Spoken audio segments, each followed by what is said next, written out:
Ceci est un livre audio autogénéré par Google. Introduction. Pensez la pédagogie avec l'ISP Faculté d'éducation. Augustin Mutual et Marie Viau. ISP, Faculté d'éducation, Institut catholique de Paris. Un jour viendra-t-il où l'alternative ayant joué, une problématique nouvelle s'imposera? Et l'heure est peut-être pour les pédagogues, à se satisfaire dans la muraille des grands systèmes aveugles, de modestes interstices où faire transiter les sujets de l'éducation vers la cité inconnue de leurs échappées belles. La question posée par cet ouvrage « À quoi sert la pédagogie ?» peut se révéler doublement provocatrice. En dialogue avec Guy Berger, nous pouvons dire que le titre de cet ouvrage est provocateur en soi puisque le fait de s'interroger sur à quoi sert la pédagogie, c'est rendre possible la réponse, à rien, c'est-à-dire en faire quelque chose qui pourrait être complètement illusoire, vain, idéologique et ne correspondre à aucun besoin, aucune réalité pratique ou sociale. Ce titre est également provocateur dans un contexte où existe désormais la notion de pédagogisme, avec l'arrière-plan négatif associé au vocable dont la terminaison est en isme, et partant de là il s'agirait de l'une des idéologies possibles dans le monde de l'éducation. Depuis les années 80, toutes les rentrées scolaires dénoncent le pédagogisme comme étant la cause tant de la baisse du niveau scolaire que des valeurs républicaines. Mais alors, pourquoi poser cette question à un moment où les pédagogues se font discrets? Le terme de pédagogie a ainsi été pratiquement éliminé au bénéfice de la notion de science de l'éducation. Dans l'enseignement public, les enseignements de pédagogie au niveau des IEFM et des SP ont été remplacés par la notion de science de l'éducation, et les pédagogues l'ont été par des enseignants en sciences de l'éducation. Commençons par une mise en contexte, non pas dans une démarche de simplification, mais bien plutôt de complexification de la notion de pédagogie. Si nous nous référons à l'acception la plus centrale du terme pédagogie, nous nous rendons compte tout d'abord du phénomène de bascule qui s'est produit. Aux origines, dans le nouveau dictionnaire de pédagogie et d'instruction primaire de 1911, l'article concernant la pédagogie est divisé en 3 parties. La première partie correspond au texte d'Émile Durkheim. Celui-ci oppose l'éducation et la pédagogie. Pour lui, l'éducation représente l'ensemble des actions éducatives quel que soit le lieu, l'institution, le moment, l'âge auquel on intervient dans la transformation et le développement d'une personne alors que le terme pédagogie désigne une théorie. La pédagogie n'est pas l'éducation, et ne saurait en tenir lieu. Son rôle n'est pas de se substituer à la pratique, mais de la guider, de l'éclairer, de l'aider aux besoins, à combler les lacunes qui viennent à s'y produire, à remédier aux insuffisances qui y sont constatées. Aujourd'hui encore, Durkheim constitue une référence importante dans le cadre de la différenciation des termes. Il affirme que la pédagogie est une théorie pratique. Mais qu'est-ce que cela veut dire? Théorie pratique ou théorie de la pratique? Il opte plutôt pour ce dernier sens puisque dans le programme de pédagogie, celui-ci prévoit un programme moral, psychologique ou encore historique de pédagogie. La pédagogie s'apprend. C'est une théorie normative en ce sens qu'il s'agit d'une théorie qui fixe les normes dans lesquelles la pratique va entrer, plutôt qu'une théorie pratique par elle-même. Ces réflexions prennent la forme des théories, ce sont des combinaisons d'idées et non de combinaisons d'actes, et par là elles se rapprochent de la science. Mais les idées qui sont ainsi combinées ont pour objet, non d'exprimer la nature de choses données, mais de diriger l'action.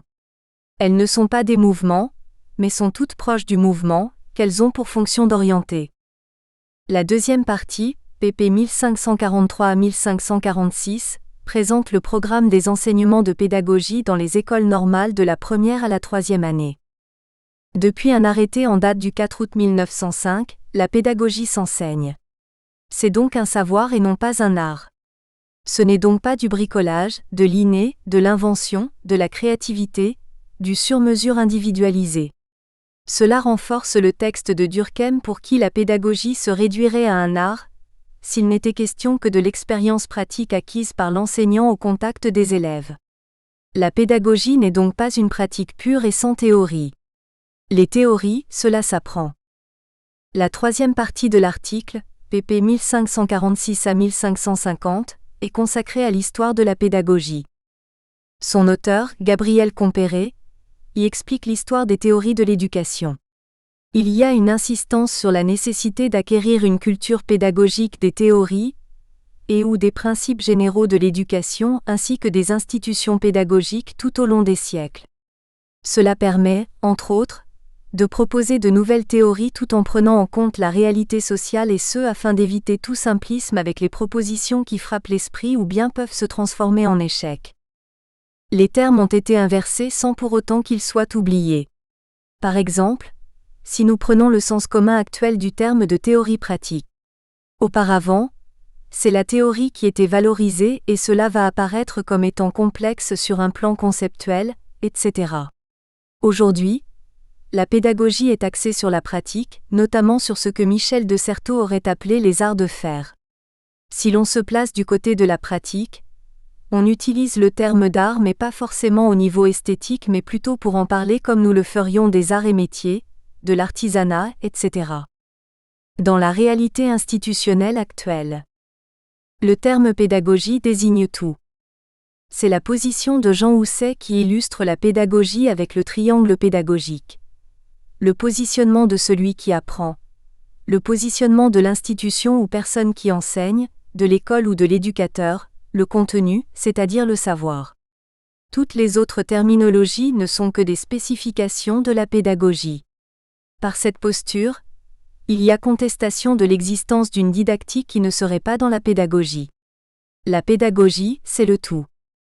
Il s'agit de faire de la pédagogie quelque chose de tout à fait particulier, qui aurait des caractères spécifiques, et qui serait lié à des situations de difficulté ou d'impossibilité. La pédagogie serait nécessaire quand cela ne marche pas tout seul. Cette deuxième acception se trouve dans une sorte de pseudo-extension aux pédagogies, par exemple lorsque nous parlons d'un gouvernement qui manque de pédagogie. Cela veut dire qu'il manquerait de capacité de séduction, de persuasion. Dans le schéma pascalien, la pédagogie est persuasive. Elle est du côté de la ruse. Dans une terminologie noble, le terme de métis est proposé par rapport à la raison si la référence se fait à Platon. La pédagogie ferait partie de la communication comme une démarche de ruse, de manipulation. Il s'agirait de faire croire pour réussir son coup. C'est une technique de manipulation dans la lignée du célèbre ouvrage Petit, traité de manipulation à l'égard des honnêtes gens. La pédagogie serait donc une technique de manipulation, destinée aux honnêtes gens. Aucun des concepts, notions ou termes au cœur de la discussion aujourd'hui dans les différents ouvrages traitant de ce qu'est l'éducation, n'est présent dans le dictionnaire de pédagogie dirigé par Ferdinand Buisson.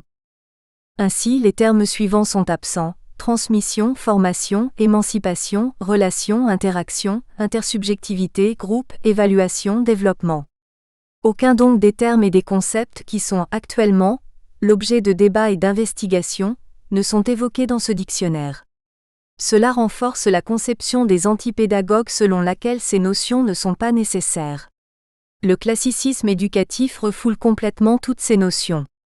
Les termes d'examen, de notation, de classement sont employés mais pas celui d'évaluation, qui a pourtant toute son importance. L'univers conceptuel du débat qui continue a complètement été modifié. Même lorsque nous en faisons l'histoire, celle-ci ne rend pas compte de la généalogie des termes actuels: transmission, formation, émancipation, intersubjectivité, groupe, évaluation, etc. Pourquoi ces termes sont-ils utilisés aujourd'hui? À quel moment sommes-nous dans la sphère du pédagogique? En définitive, de quoi la pédagogie parle-t-elle? La pédagogie est employée que lorsqu'il y a présence, rencontre, échange, c'est-à-dire relation. En ce sens, si l'on reprend l'exemple de la pédagogie des ministres pour faire accepter une nouvelle réglementation qui remettrait notamment en cause le statut de personne, il s'agirait tout à la fois d'expliquer que le gouvernement n'arriverait pas à manipuler ses interlocuteurs, mais également qu'il ne serait pas possible de se passer de pédagogie dès lors que la personne se trouve en face d'un interlocuteur et que, par différentes approches, elle tente de faire en sorte que l'autre agisse autrement. En accord avec Jean-Marie Barbier et Joris Sivna sur les théories de l'activité, nous pouvons dire que nous essayons d'intervenir dans la manière dont l'autre délibère, pense et agit. Lorsque la situation est celle d'un face-à-face ou bien de pluralité d'acteurs, quelle que soit la situation, évaluation, émancipation, transmission. Nous parlons de pédagogie quand l'action de l'un des acteurs interréagit avec l'action de l'autre. Cela peut être le cas en raison de conflits, de résistance, de séduction dans un contexte de corps à corps en quelque sorte. C'est lorsqu'une relation existe qu'une pédagogie peut exister. Il ne s'agit pas d'affirmer que cette relation est une relation de causalité, c'est-à-dire que l'individu agit pour transformer l'action de l'autre. L'action du pédagogue n'est pas une action causale mais une action qui déclenche, d'où des mots faibles du type accompagnement ou des mots forts du type manipulation. C'est ce qui se passe chez l'autre qui donne sens de ce qui se passe. Le changement, la transformation, l'émancipation, mais aussi la transmission, n'ont de sens qu'à la condition que le sujet puisse comprendre et en conséquence modifier son activité. Dès lors qu'il y a rapport à l'autre, nous avons affaire à quelque chose de l'ordre du pédagogique. C'est à la fois dans un rapport de présence et dans un rapport d'interaction, qui n'est pas une interaction physique. La présence de l'un modifie la trajectoire d'un autre, mais une interaction dans un cadre intersubjectif. Il y a du pédagogique, lorsque le sujet se modifie et se constitue dans le rapport ou la relation qu'il a avec l'autre. Le pédagogique est en même temps le terme le plus englobant et le plus limité. Il englobe tout, mais cela n'intègre pas le tout de l'ensemble des situations éducatives. Même dans la didactique, il y a du pédagogique. C'est en ce sens qu'elle est une philosophie de l'humain qui ne se définit pas seulement avec des concepts, mais par une coprésence, un commun. Selon Edgar Morin, la fonction de l'éducation est de nous faire devenir humains. Mais cet humain n'est jamais déterminé une fois pour toutes. Si nous nous contentons de parler de transmission sans parler de pédagogie, nous risquons de tronquer le sens de la transmission et ne pas arriver à transmettre quelque chose.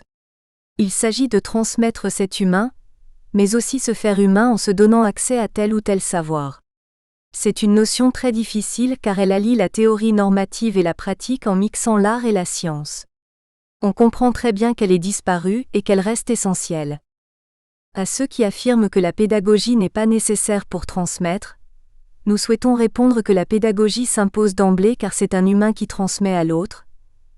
D'où l'enjeu posé par le texte d'Hannah Arendt qui défend la transmission et répète qu'il faut transmettre ce monde à nos enfants pour qu'ils puissent ensuite créer le leur.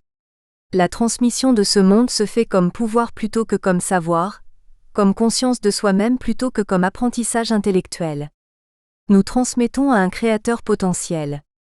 Le débat républicain-démocrate s'arrête au terme transmission et n'intègre pas le fait que cette transmission soit créatrice d'obligations. L'exergue du livre de Hannah Arendt est constitué par cette phrase de René Char : « Notre héritage n'est précédé d'aucun testament. Nous héritons d'un monde qui existe avant nous, mais n'héritons pas en raison d'un testament, nous n'héritons pas de l'obligation d'en faire ceci ou cela. » La pensée conservatrice se caractérise par le fait de considérer que l'héritage est un testament, qui est mis en débat avec la question de la liberté, qui correspond à l'idée que nous héritons également de l'obligation de pouvoir faire ou non ce que nous voulons de l'héritage. Le testament existe en tant que tel, et ce même s'il n'est pas utilisé ou mobilisé. Le savoir est une ressource et non pas un testament. Mais une ressource n'existe que si elle est mobilisée, et n'existe comme ressource que lorsqu'elle est utilisée en tant que telle. Ici, c'est lorsque la ressource est réveillée que le testament se médiatise. La pédagogie, c'est l'homme qui conduit l'autre vers cet héritage commun qui se révèle ressource permettant à chacun de participer au fait de bâtir humainement un monde commun. Si les sciences de l'éducation étudient la façon dont il faut éduquer, la question pédagogique se place au niveau de la coprésence, de l'intersubjectivité et de la façon dont l'action fait que l'autre agisse autrement, mais non pas seulement comme effet de son action mais comme son corollaire. Chaque individu est l'autre de l'autre. On est vraiment dans une interaction au sens fort du terme. La pédagogie se révèle interpellation éthique de deux êtres en présence dont l'action de l'un peut avoir des conséquences sur l'autre, dans l'horizon de bâtir un monde commun soucieux des ressources culturelles au service de la dignité humaine. Aujourd'hui, rares sont les institutions qui ont conservé le terme pédagogie. Avec les IUFM, la dominante est la formation des maîtres. Quand le P revient dans les SP, il ne s'agit pas du P de la pédagogie, mais de celui des professeurs. Ce n'est pas par hasard que la faculté d'éducation de l'Institut catholique de Paris conserve le terme de pédagogie dans sa dénomination. Institut supérieur de pédagogie, faculté d'éducation, ISPFE. Tradition ou incapacité d'évoluer. L'Institut supérieur de pédagogie de Paris existait avant même que la notion de science de l'éducation l'emporte sous la forme d'un diplôme. Il y a cette dimension de la transmission de l'humain qui transmet un héritage à quelqu'un qui en fait ce qu'il veut dans l'horizon de bâtir un monde commun. Dès l'origine, l'objectif de cet institut a été de susciter l'étude de la complexité éducative et la promotion des innovations pédagogiques en dialogue avec les méthodes actives. Résolument orienté vers la formation, il a toujours été habité par des valeurs destinées à favoriser et permettre le déploiement de la personne. Conformer et émanciper, domestiquer et affranchir, faire entrer sans oublier de développer un pouvoir instituant qui puisse prendre en compte la complexité des choses. Le projet de l'ISPFE a toujours été de tenir ensemble éducation et formation, deux dimensions qui peuvent s'avérer antinomiques. L'ISPFE a notamment été traversé par la question des fondements théoriques, ainsi que par l'enjeu lié à l'efficience des outils et des pratiques éducatives mises à disposition des professionnels. Au fil des années, il est devenu un carrefour de prospection, de ressourcement et d'apprentissage, c'est-à-dire un lieu d'échange libre pour les personnes engagées dans le monde de l'éducation, de la formation et de la pédagogie. Une communauté d'études pour les chercheurs et les professionnels sur les outils, les méthodes et les pratiques.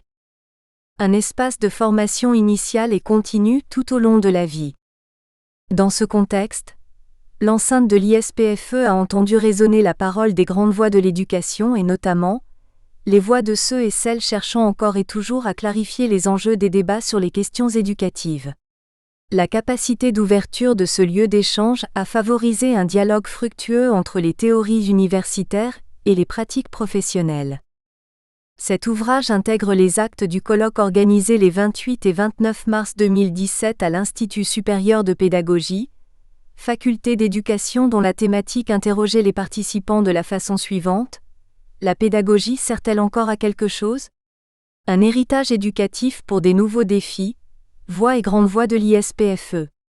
Il a pour ambition de mettre les 10 actes, retravaillés par leurs contributeurs, à disposition des enseignants, formateurs, cadres de l'éducation, étudiants, etc., comme autant de ressources pour penser la pédagogie d'une manière critique, pratique et créative face aux défis éducatifs et sociétaux actuels.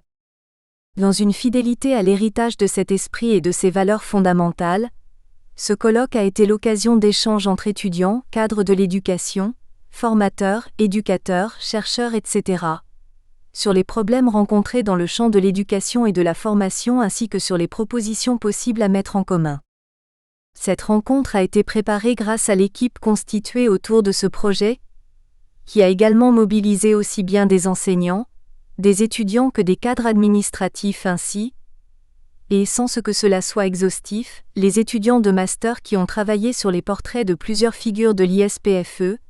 2 collègues ont réalisé un tour de France pour recueillir les propos d'anciens de l'ISPFE ou encore des personnes ayant eu des relations intellectuelles suivies avec cette institution.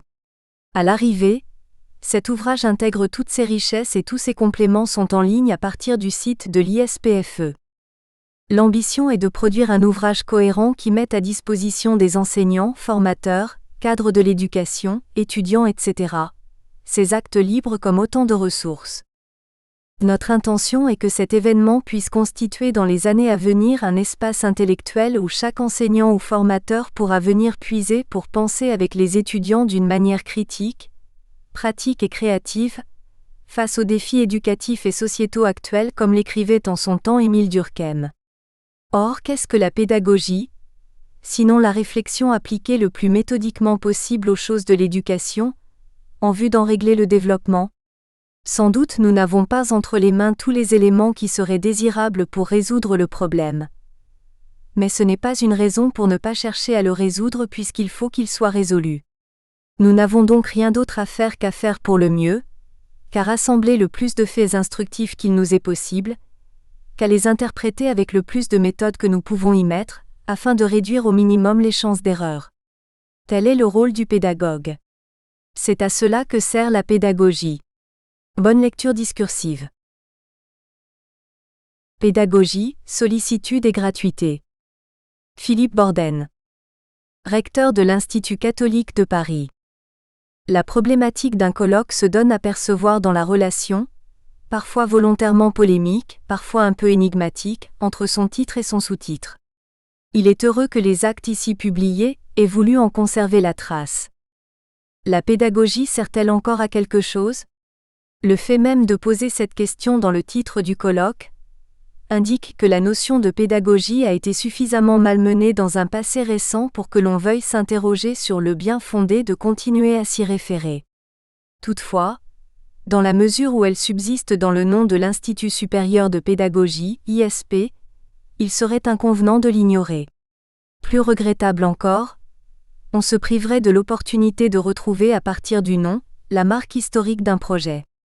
En effet, lorsque l'ISP voit le jour en 1963 quai des Fleurs sur l'île de la Cité. Nous espérons que vous avez apprécié cet aperçu. Pour continuer à écouter ce livre audio sur Google Play Livres, utilisez le lien dans la description de la vidéo.